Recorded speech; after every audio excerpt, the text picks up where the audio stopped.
Assalamualaikum warahmatullahi wabarakatuh. Waalaikumsalam warahmatullahi wabarakatuh. Gimana nih kabarnya? Alhamdulillah baik ya. Bu. Ini Ibu lihat pada masuk semua ya hari ini ya? Iya Bu. Baiklah, sebelum Ibu cek kehadiran kalian, Ibu mau kita berdoa terlebih dahulu supaya pembelajaran pada hari ini dapat maksimal dan kita dapat menyerap ilmu-ilmunya. Silakan, kita kelasnya disiapkan, monggo. Baik Bu, teman-teman semuanya, sebelum memulai pembelajaran hari ini, alangkah baiknya kita berdoa menurut kepercayaan dan juga keyakinan kita masing-masing. Berdoa dimulai. Berdoa tidak pernah selesai. Amin. Semoga doa yang kita panjatkan terkabulkan dan pembelajaran hari ini lancar. Amin. Ada yang tahu nggak hari ini kita mau belajar apa? Saya Bu. Ya, gimana belajar Yang apa? pastinya belajar sejarah. Kayaknya tentang perang-perang Bu. Tentang perang ya. Oke. Ya. Sebelum Ibu menjelaskan materinya, Ibu mau cek kehadiran kalian terlebih dahulu. Nanti ketika Ibu panggil, Ibu mau kalian menjawab dengan mood scale. Siap? Siap Bu. Sebentar ya.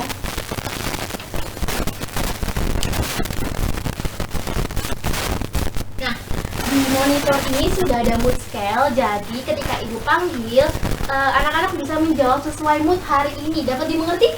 Mengerti Bu. Baik. Lindi Rahmatika Putri. Great. Baik, great. Rizka Isnaini. Tidak hadir ya? Iya Labiba Roydiatul. Good Bu. Mantap sekali. Dinda Dewi Zahra. Bu.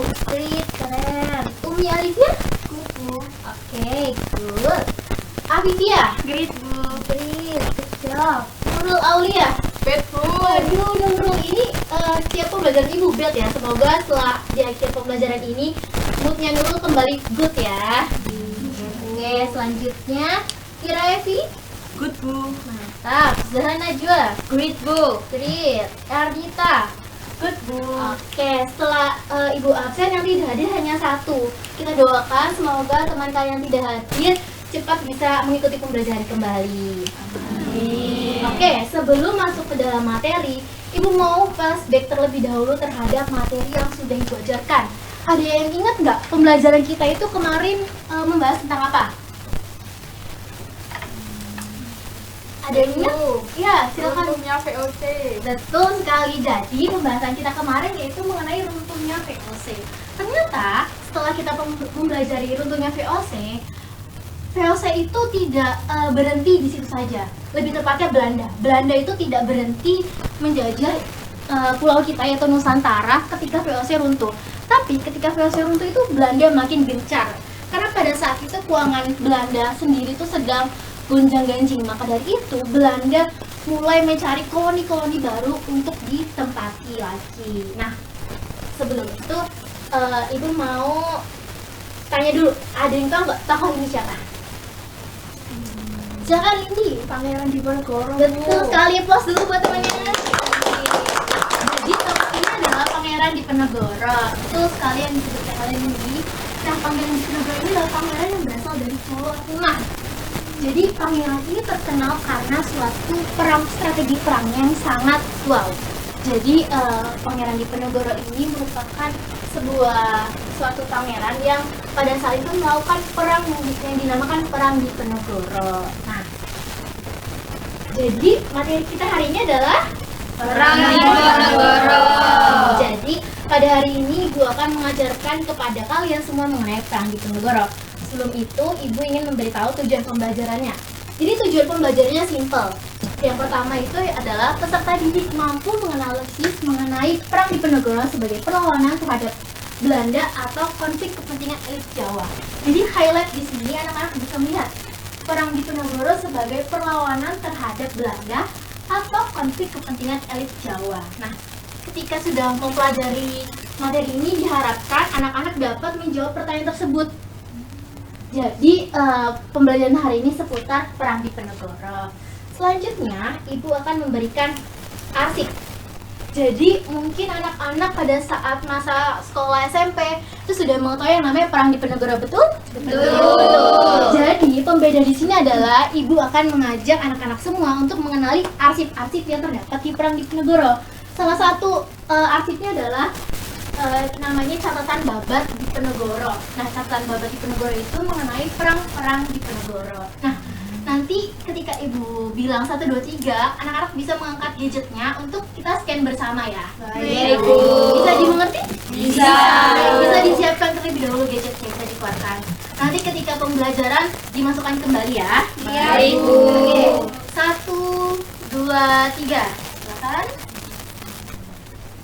Nah, jadi anak-anak bisa melihat di dalam scan tersebut terdapat tulisan-tulisan mengenai Perang Diponegoro itu sendiri. Mungkin anak-anak akan kesulitan melihat tulisannya karena tulisan tersebut bercampur antara sastra Jawa dan Belanda. Jadi nanti kita akan pelajari bersama-sama satu persatu mengupas secara tuntas mengenai Perang Diponegoro. Nah, selanjutnya adalah yang ibu ingin tegaskan kembali. Perang Diponegoro itu sebenarnya perang yang sangat menarik karena perang ini tuh mengulas antara kepentingan kelompok atau Belanda. Jadi seperti yang kita rasakan ketika ada orang asing yang tiba-tiba masuk ke dalam koridor kita lalu mengatur, itu pasti rasanya nggak enak kan? Betul kan? Betul. Itu juga yang dirasakan oleh Pangeran Diponegoro. Maka dari itu muncullah Perang Diponegoro ini. Baik, selanjutnya sudah siapkah untuk pembelajaran hari ini? Siap, Bu. Kayaknya kurang semangat deh. Sudah siapkah untuk pembelajaran hari ini? Siap, Bu. Baik, tanpa berlama-lama lagi, langsung saja kita masuk ke dalam materinya.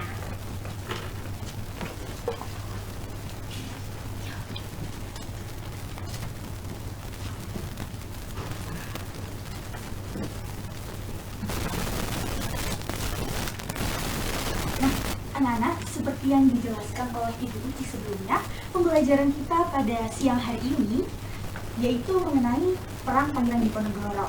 Nah, sebelum masuk ke Perang Pangeran Diponegoro, Ibu mau menjelaskan terlebih dahulu bagaimana perlawanan itu bisa terjadi di Indonesia. Jadi, pada awal abad ke-19, itu Indonesia sedang dalam masa peralihan dari VOC ke kolonialisme Belanda, yang dimana saat itu masyarakat pribumi ingin kehidupannya menjadi lebih baik. Pasti, ternyata itu tuh semua berbanding terbalik anak-anak, dimana saat itu kolonialisme lebih parah daripada VOC. Bahkan saat itu ada yang namanya sistem tanam paksa. Pasti kalian sudah pernah dengar kan? Nah, di sana itu masyarakat disuruh untuk menanam komoditas ekspor yang akan diekspor ke Eropa, yaitu ada jahe, rempah-rempah, lalu teh, kopi, dan lain sebagainya untuk memenuhi kebutuhan yang ada di Eropa. Nah, dari situlah masyarakat itu mulai merasakan yang namanya, kok gini ya, hidup di negara sendiri, tapi kita nggak dapat hak-hak yang kita harus dapatkan di negara itu. Nah, maka dari itu ada suatu perlawanan. Nah, perlawanan ini masih bersifat kedaerahan, yang dimana satu daerah dengan daerah lainnya itu masih sendiri-sendiri. Nah, Ibu mau memperkenalkan siapa sih Pangeran Diponegoro itu? Nah, Pangeran Diponegoro adalah seorang bangsawan, di mana beliau adalah bangsawan Jawa, khususnya daerah Jawa Tengah saat itu. Nah, beliau ini ingin hidupnya seperti rakyat pribumi pada umumnya. Tapi beliau ini mengubah 180 derajat kehidupannya untuk melawan pemerintahan kolonialisme Belanda. Karena apa, Bu? Nah, itu nanti kita bahas di slide selanjutnya. Nah, Ibu tidak ingin kalian hanya mengenal Pangeran Diponegoro hanya dari nama jalan ataupun dari pahlawan nasional. Itu sudah hal yang biasa nggak sih anak-anak? Iya, Bu. Nah, maka dari itu, Ibu juga mau kalian membayangkan gimana seorang bangsawan yang saat itu memiliki kedudukan tinggi melihat rakyatnya ini menderita karena pajak yang diterapkan oleh kolonialisme Belanda. Nah, kita akan masuk ke slide berikutnya. Nah, ini kenapa perang ini bisa terjadi atau kenapa Pangeran Diponegoro ini bisa ikut terjun langsung ke dalam melawan pemerintahan kolonialisme Belanda. Nah, kita berawal dari Belanda yang mengalami krisis keuangan. Jadi, saat itu Belanda itu mengalami perang di Eropa anak-anak, yang dimana saat itu Belanda juga membutuhkan yang namanya logistik, butuh uang, butuh sebagainya untuk bertahan hidup di Eropa. Nah, ternyata Belanda ini mendapatkan hal-hal itu dari sumber daya alam dan sumber daya manusia yang ada di Pulau Jawa. Nah, ternyata hal itu tuh masih kurang loh anak-anak. Nah, akhirnya kolonial Belanda ini menerapkan yang namanya sistem pajak. Nah, pajak kalau kita kenal sekarang kan adanya pajak rumah, pajak mobil ya. Kalau zaman dulu itu pajaknya aneh-aneh anak-anak. Ada pajak gerbang, pajak ternak, pajak bumi, pajak bangunan, semua dipajakin oleh pemerintahan kolonialisme Belanda. Nah, yang membuat masalah yang memuncak atau Pangeran Diponegoro ini geram banget sama pemerintahan kolonial Belanda adalah penghinaan makam leluhur atau masalah patok. Pasti kalian sudah pernah belajar kan bahwa Pangeran Diponegoro ini marah karena makam leluhurnya langsung dipasangi patok oleh kolonialisme Belanda. Nah, itulah yang membuat Pangeran Diponegoro akhirnya memilih untuk melawan pemerintahan kolonialisme Belanda. Nah, salah satu hal yang dilakukan oleh Pangeran Diponegoro ini adalah salah satu menjaga martabat dari budaya Jawa anak-anak. Nah, setelah kalian memahami apa yang Ibu jelaskan ini, pasti kalian juga berpikir kan, gimana Pangeran Diponegoro ini melawan kolonialisme Belanda yang saat itu pasti sudah lebih modern dalam hal senjata dan lain sebagainya. Pasti mereka sudah terpenuhi. Nah, kita akan masuk ke dalam strategi. Nah, di sini ada strategi gerilya dan benteng sel-sel. Yang dimana kalau kalian lihat yang merah-merah ini adalah strategi dari perang gerilya atau milik Pangeran Diponegoro dan pasukannya. Coba kalian perhatikan deh panah-panah yang berwarna merah ini. Kalian perhatikan apa? Panahnya berpindah-pindah, Bu. Nah, benar banget, berpindah-pindah atau disebut dengan hit and run.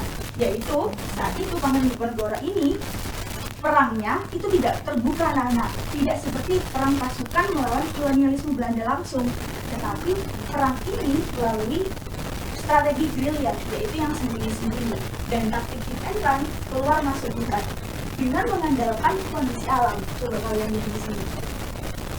Nah, yang menjadi satu titik adalah kota Magelang. Magelang ini adalah kota yang kondisi alamnya mendukung, masyarakatnya juga mendukung akan strategi yang dilakukan oleh pemerintahan oleh Pangeran Diponegoro.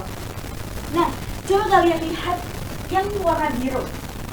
Nah, ini adalah strategi dari benteng sel-sel, yang dimana ini adalah strategi yang dilakukan oleh pemerintahan kolonialisme Belanda. Nah, kalian tahu nggak kenapa kok benteng-bentengnya itu berdekatan?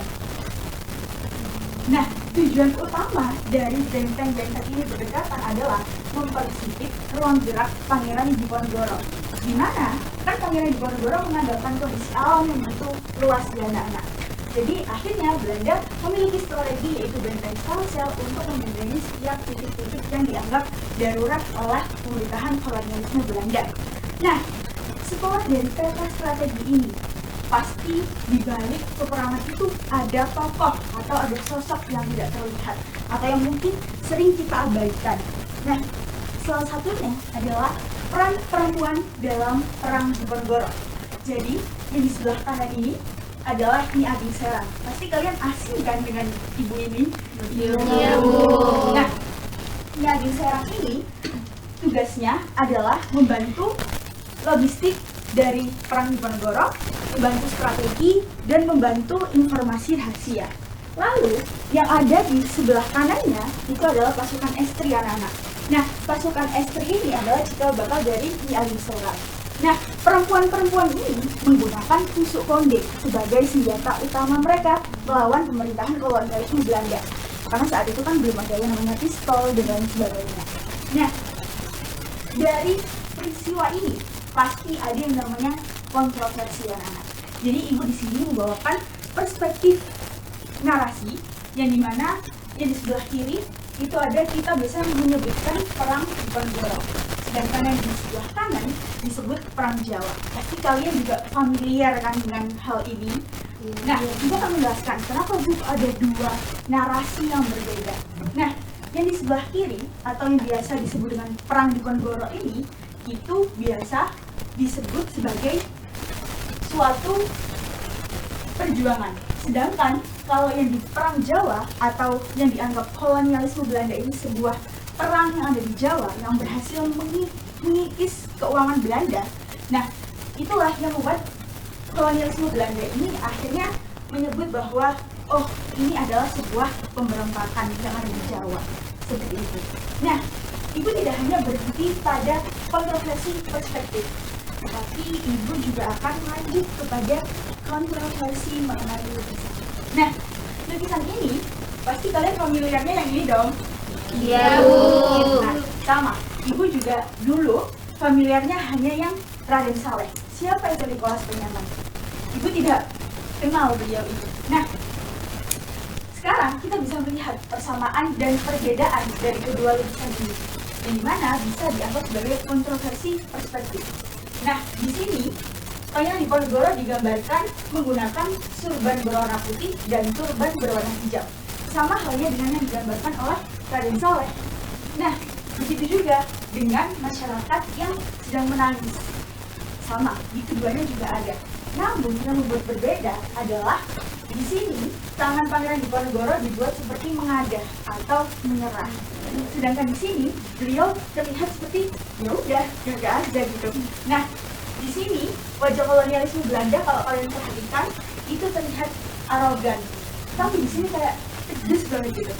Nah, perbedaan yang paling menonjol adalah bendera dari Belanda sendiri. Nah, jadi kenapa Bu kok Nicholas Penyaman ini bisa melukiskan hal ini? Karena saat itu Nicholas Penyaman ini berada di bawah kekuasaan Jenderal de Cock, anak-anak, yang dimana ingin sekali Belanda saat itu mengalami sebuah kemenangan. Nah, kalau yang dari Raden Saleh ini adalah seorang pribumi. Raden Saleh adalah pengikut Pangeran Diponegoro. Jadi Raden Saleh ini tahu bagaimana susahnya, bagaimana sedihnya masyarakat yang berjuang untuk Pangeran Diponegoro.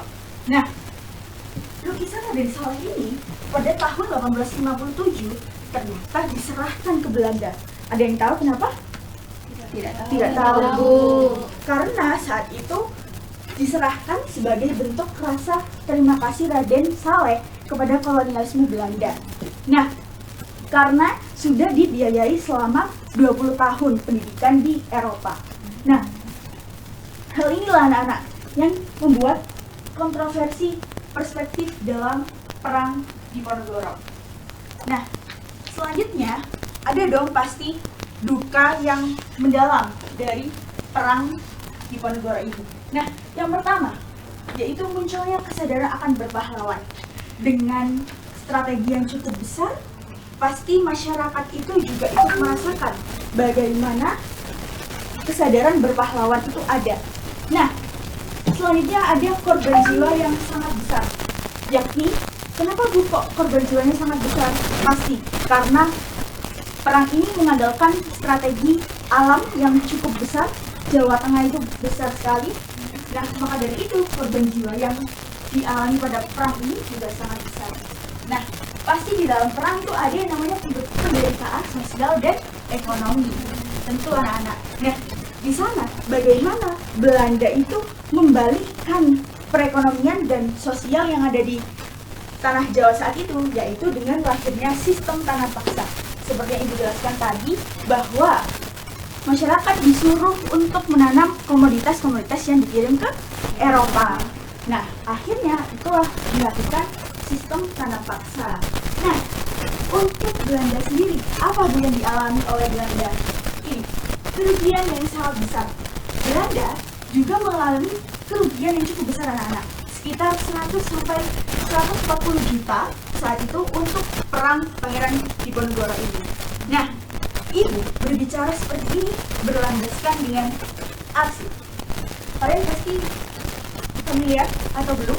Belum. Nah, ini adalah arsip dari buku berbahasa Belanda yang berjudul Verschrift van den Oorlog of Java pada tahun 1825 sampai 1830 yang dapat diartikan bahwa ini adalah catatan kenangan tentang Perang Jawa pada tahun 1825 sampai 1830 yang ditulis oleh seorang perwira yang bernama Riders. Nah, perwira ini ikut terlibat dalam peperangan tersebut.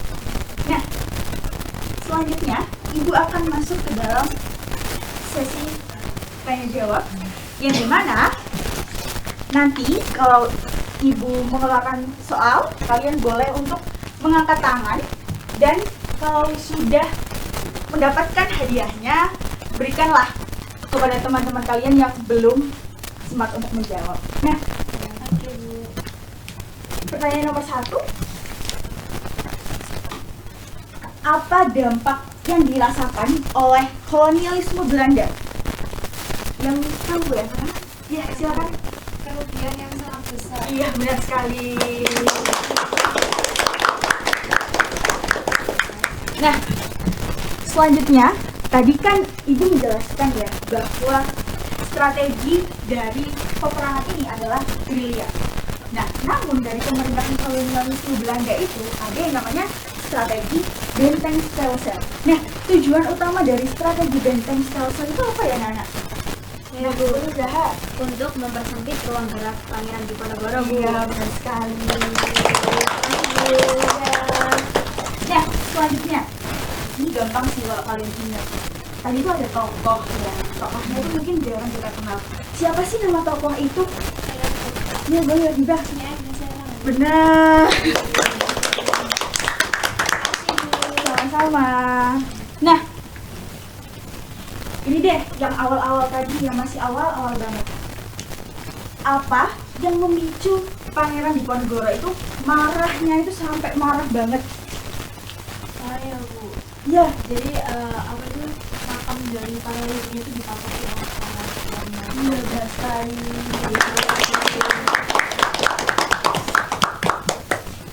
Nah, ini kayaknya yang terakhir deh.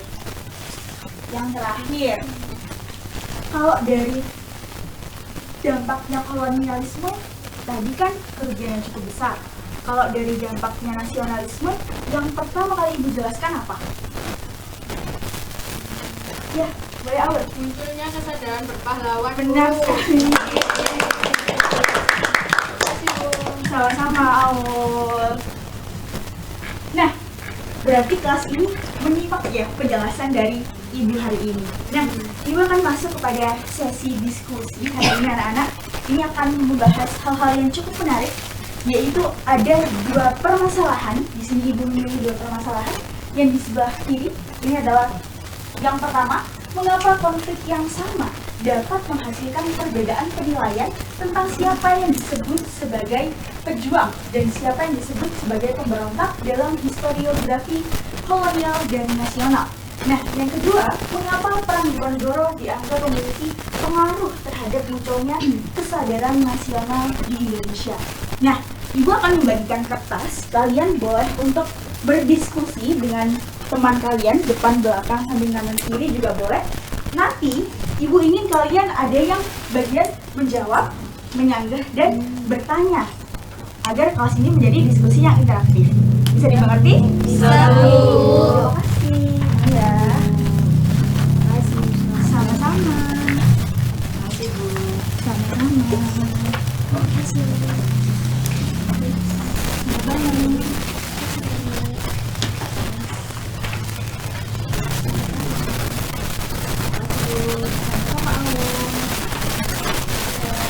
Kalau ada yang kesulitan atau ditanyakan deh dari pertanyaan ini, boleh sekali untuk bertanya. Ibu kasih kalian waktu selama 3-5 menit ya.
yang mengalami kesusahan anak-anak? Tidak, Bu.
Apakah sudah selesai anak?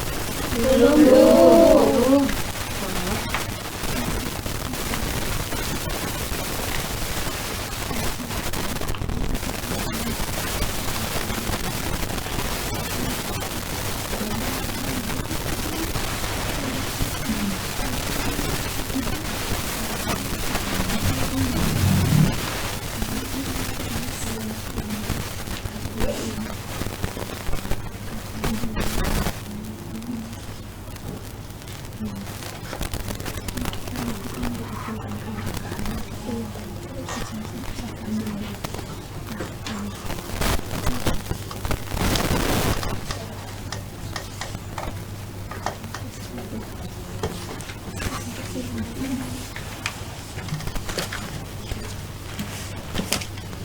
Sudah selesai? Sudah, Bu. Baik, kita akan masuk kepada soal yang pertama. Mengapa konflik yang sama itu bisa menghasilkan perbedaan penilaian sih tentang siapa yang disebut pejuang dan siapa yang disebut sebagai pemberontak dalam historiografi kolonial dan nasional. Nah, di sini siapa yang mau menjawab terlebih dahulu? Saya, Bu. Boleh, Labibah. Jadi konflik yang sama itu dapat menimbulkan perbedaan penilaian tentang siapa yang disebut pejuang dan siapa yang disebut pemberontak. Jadi dalam historiografi kolonial dan nasional, karena perspektif yang berbeda dalam menilai peristiwa tersebut. Nah, dalam historiografi kolonial, para penjajah atau pihak yang berkuasa cenderung mendefinisikan kelompok yang menentang mereka sebagai pemberontak atau pemberontak ilegal. Nah, jadi mereka itu menilai perlawanan tersebut merupakan ancaman terhadap stabilitas kekuasaan mereka. Itu sih, Bu. Apakah ada yang ingin menambahkan terlebih dahulu dari jawaban Labibah? Ingin menambahkan. Boleh, Arita. Ingin menambahkan dari Sabrina setelah apa yang sudah disampaikan dengan Sabrina tadi terkait dengan lukisan karya Nicholas Denneman yang lebih kepada VOC dan juga karya Raden Saleh yang lebih kepada pribumi. Hal ini saya melihat bahwasanya historiografi nasional atau kelompok yang berjuang melawan penjajah itu seringkali dianggap sebagai pejuang kemerdekaan ataupun pahlawan yang memperjuangkan kebebasan dari mata berbangsa mereka. Tapi pandangan itu sangat dipengaruhi oleh siapa yang mendominasi narasi sejarah pada saat itu. Nah, dalam konteks kolonial sendiri, penjajah akan menulis sejarah dari sudut pandang mereka yang menganggap bahwasannya lawan itu sebagai pemberontakan. Akan tetapi setelah kemerdekaan, bangsa yang dulu terjajah seperti Indonesia akan menilai kembali peristiwa-peristiwa tersebut dengan perspektif nasional. Nah, hal ini juga memandang bahwasanya perlawanan itu sebagai perjuangan heroik untuk kemerdekaan dan kedaulatan negara. Jadi kedua hal itu sangat bertimbangan gitu, Sabina. Seperti itu. Baik, jawaban dari Labibah dan Ernita cukup menjawab. Apakah dari anak-anak ini ada yang ingin menyanggah jawaban dari Ernita dan Labibah? Saya, Bu. Boleh, Zahra. Izin menjawab ya, Bu Sabrina. Saya setuju dengan pendapatnya Labibah sama Ernita tadi, dan saya ingin menambahkan sedikit dari jawaban teman-teman. Memang, Bu, tindakan kekerasan dalam perang ini seringkali menjadi alasan bagi pihak penjajah untuk mengerucutkan pejuang, yaitu pribumi sendiri sebagai pemberontak. Namun, sejarah seringkali menilai kembali tindakan tersebut berdasarkan tujuan dan konteksnya, Bu. Nah, seperti yang telah disampaikan dalam banyak kasus, kekerasan dipandang sebagai bentuk perlawanan terhadap ketidakadilan yang dialami oleh rakyat. Nah, sehingga peran pejuang seringkali lebih dihargai setelah merdeka, Bu. Begitu. Terima kasih, Jaha, atas pandangannya. Ini apakah ada yang ingin ditanyakan dulu dari jawaban Enta, Zaha, dan Labba? Yang ingin bertanya boleh untuk Iya, Bu. Aul nih mau bertanya. Boleh, Aul. Saya mau bertanya, Bu. Lalu bagaimana jika dalam satu konflik ini terdapat tindakan kekerasan atau pelanggaran hak asasi manusia oleh kedua belah pihak? Apakah hal tersebut itu mempengaruhi penilaian kita tentang siapa yang disebut pejuang atau pemberontak dalam historiografi, baik dari sudut pandang kolonial maupun nasional? Keren nih pertanyaan dari Aul. Apakah dari anak-anak dulu deh ingin menjawab pertanyaan dari Aul? Saya, Bu. Boleh, Dinda. Baik, Bu. Jadi gini awal jawabannya. Dalam historiografi, penilaian tentang siapa yang disebut pejuang atau pemberontak sangat dipengaruhi oleh sudut pandang kekuasaan dan petingkat politik yang menuliskannya. Konflik yang sama dapat menghasilkan interpretasi yang berbeda karena historiografi kolonial cenderung melihat pihak yang melawan pemerintah sebagai pemberontak yang mengganggu.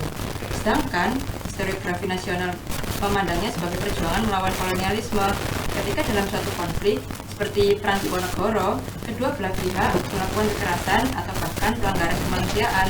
Hal tersebut tidak secara otomatis menghapus status perjuangan atau pemberontak, tetapi justru menunjukkan kompleksitas perang. Itu, Bu, jawabannya. Terima kasih juga atas jawabannya.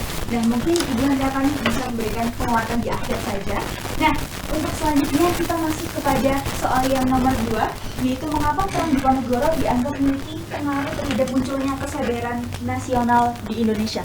Apakah ada yang ingin menjawab terlebih dahulu? Saya, Bu. Silakan, Lindi. Kenapa Perang Diponegoro ini dianggap memiliki pengaruh besar terhadap kebangkitan kesadaran nasional di Indonesia? Karena perjuangan Pangeran Diponegoro dan pasukannya ini melibatkan seluruh masyarakat, tidak hanya golongan bangsawan atau prajurit saja. Rakyat biasa yang merasa tertindas oleh kebijakan kolonial Belanda juga turut serta. Nah, akhirnya plan ini menampilkan bagaimana perlawanan terhadap penjajah dapat menggalang solidaritas rakyat dari berbagai latar belakang. Selain itu, Pangeran Diponegoro bukan sekedar seorang pemimpin militer saja, tapi juga sebagai simbol perlawanan budaya dan ekonomi.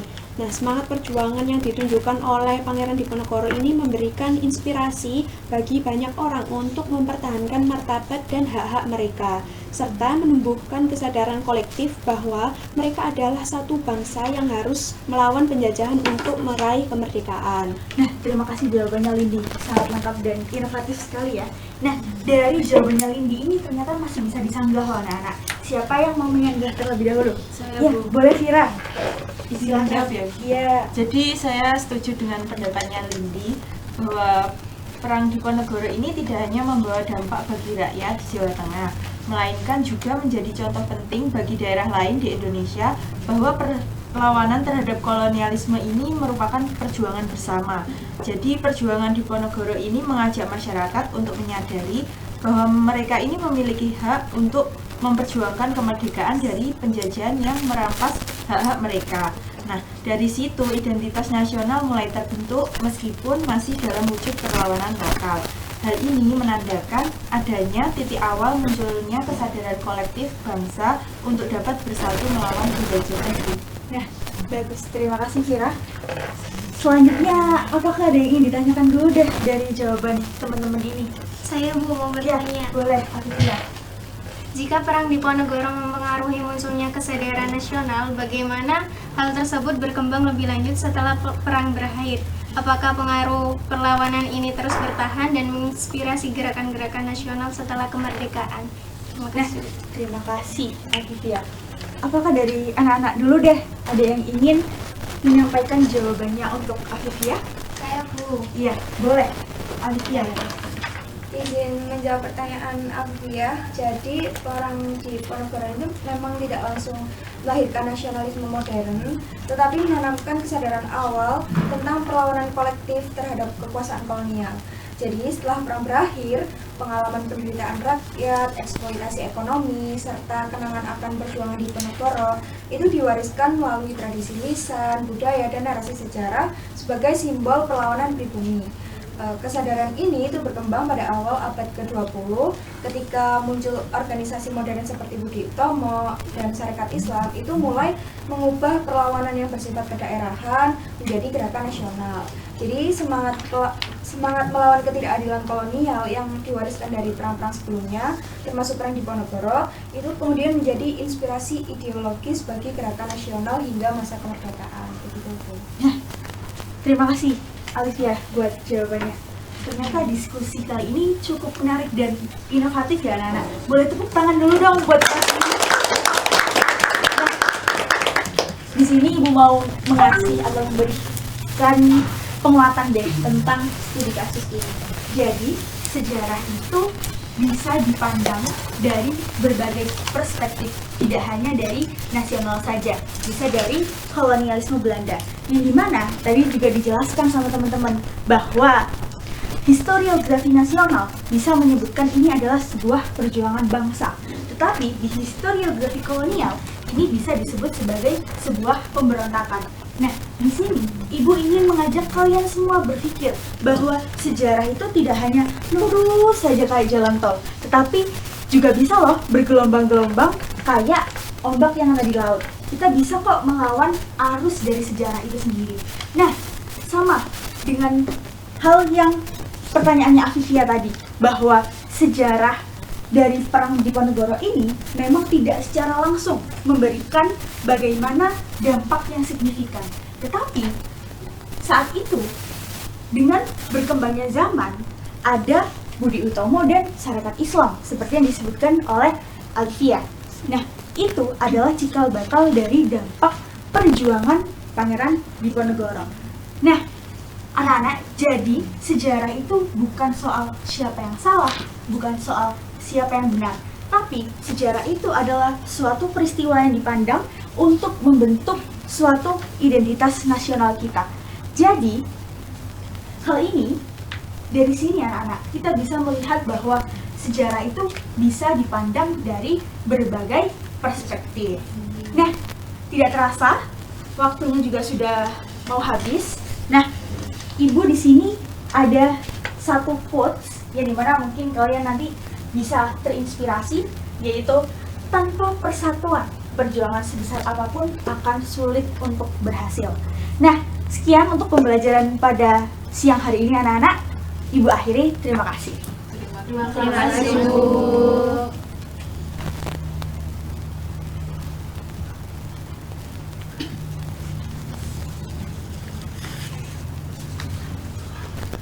Baik anak-anak, setelah kita melewati proses pembelajaran yang sangat menyenangkan dalam memahami ataupun mempelajari materi Perang Diponegoro, Ibu ingin kalian menarik satu kesimpulan tentang pertanyaan.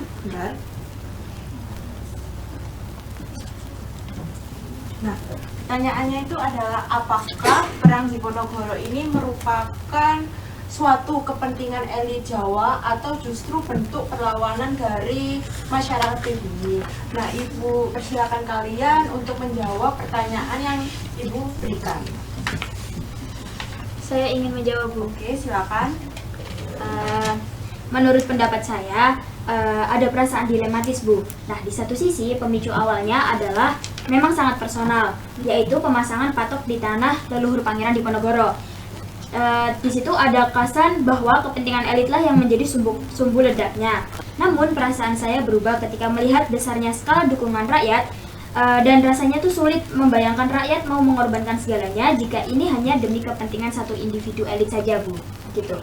Terima kasih Bu Mbak Najwa. Mungkin dari kalian ingin menjawab dari pertanyaan yang sudah Ibu jelaskan. Saya, Bu, Oke, silakan Dinda. menyambung pendapat Najwa, Bu. Bagi saya, perasaan yang mendominasi justru adalah rasa haru. Saya merasa ini adalah puncak dari penderitaan rakyat yang sudah lama terpendam akibat pajak dan kebijakan Belanda yang tidak manusiawi. Pangeran Diponegoro hadir sebagai sosok yang bersedia menanggung beban penderitaan itu bersama rakyatnya. Jadi, Saya meyakini bahwa ini adalah perlawanan harga diri bangsa, Bu. Oke, baik. Terima kasih untuk Mbak Najwa dan Mbak Dinda sudah berani dalam menyampaikan pendapat terkait pertanyaan yang sudah Ibu jelaskan. Nah, untuk menarik satu kesimpulan, Ibu akan menyimpulkan bahwa apa yang sudah disampaikan oleh Mbak Najwa ini, bahwa Perang Diponegoro ini merupakan suatu kepentingan elit Jawa dalam berkompromi dengan pihak kolonial. Sedangkan untuk Mbak Dinda menyampaikan bahwa Perang Diponegoro ini merupakan bentuk perlawanan masyarakat pribumi dalam melawan pihak kolonial. Jadi Ibu akan tarik ke satu kesimpulan bahwa Perang Diponegoro ini merupakan bukti nyata dari sejarah Indonesia dalam melawan pihak kolonial. Karena Pangeran Diponegoro ini menggunakan strategi gerilya dan taktik hit run dalam melawan pihak kolonial untuk memojokkan posisi mereka, baik dalam bidang ekonomi, sosial, ataupun politik seperti itu. Nah, oleh karena itu, setelah kita mengambil satu kesimpulan, Ibu ingin mengetahui bagaimana sih perasaan kalian setelah mempelajari dan memahami materi Diponegoro. Oke, sebentar.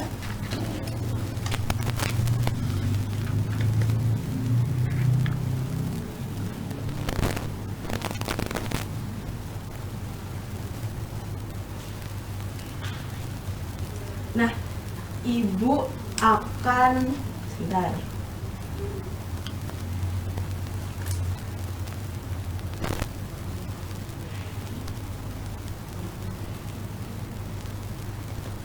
Nah, Ibu akan menyajikan sebuah scan barcode yang dimana kalian bisa merepresentasikan perasaan kalian selama mengikuti kegiatan pembelajaran pada siang hari ini. Nah, Ibu akan pandu ke kalian untuk nge-scan barcode yang sudah Ibu sajikan. Ibu akan pandu dan siapkan gadget kalian ya, anak-anak. Iya, Bu. Oke. Ibu akan pandu dalam hitungan 3, 2, 1. Oke.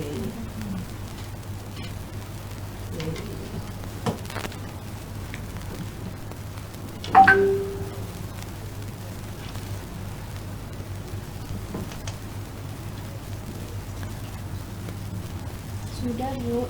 Oke, sebentar.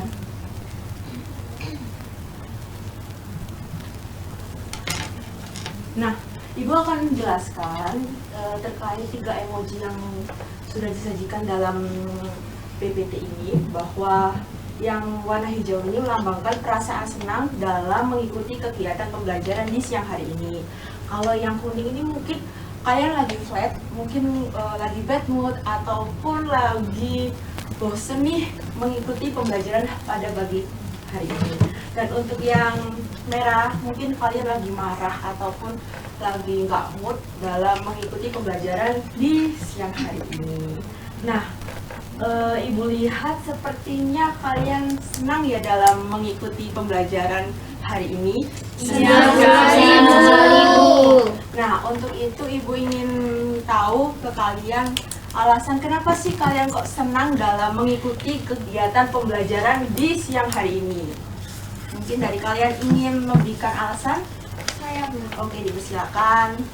Jadi setelah kita mempelajari pelajaran materi tentang Perang Diponegoro ini, saya jadi mengetahui secara mendalam bagaimana sih perjuangan Pangeran Diponegoro dan masyarakat pribumi dalam memperjuangkan hak-hak yang dimilikinya. Di samping itu, saya juga memiliki insight baru dalam memandang sejarah sebagai sesuatu yang terus bergerak. Gitu. Oke, terima kasih untuk Mbak Alivia. Dari kalian, apakah ingin menyampaikan alasan lagi? Saya, Bu. Oke, Mbak Erika, silakan. Saya mau izin menambahkan dari Iya. Alifia ya, Bu, bahwasanya dari pembelajaran hari ini itu saya mendapatkan sejarah itu ditulis dari 2 perspektif yang berbeda, dari kolonial sendiri ataupun dari negara yang terjajah. Hal ini membuka insight baru yang pada awalnya tuh menurut saya itu sejarah itu hanya ditulis dari satu perspektif saja, tidak 2 perspektif yang berbeda.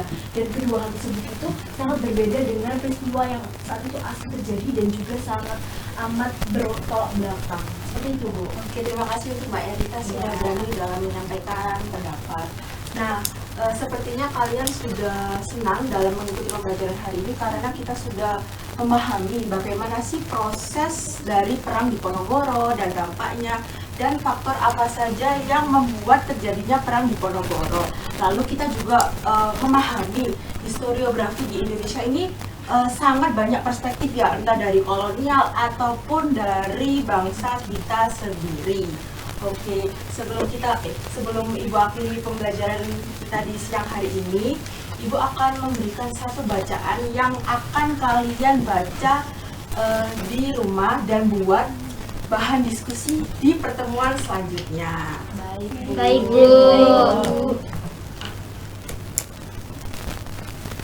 Nah, ini Ibu akan sajikan barcode bacaan yang dapat kalian scan. Nah, mungkin kalian bisa siapkan gadget kalian untuk meng-scan barcode yang sudah Ibu sajikan di layar ini. Oke, mungkin bisa dipersiapkan untuk barcode-nya, gadgetnya. Sudah, Bu. Ibu akan pandu ya dalam hitungan 3, 2, 1.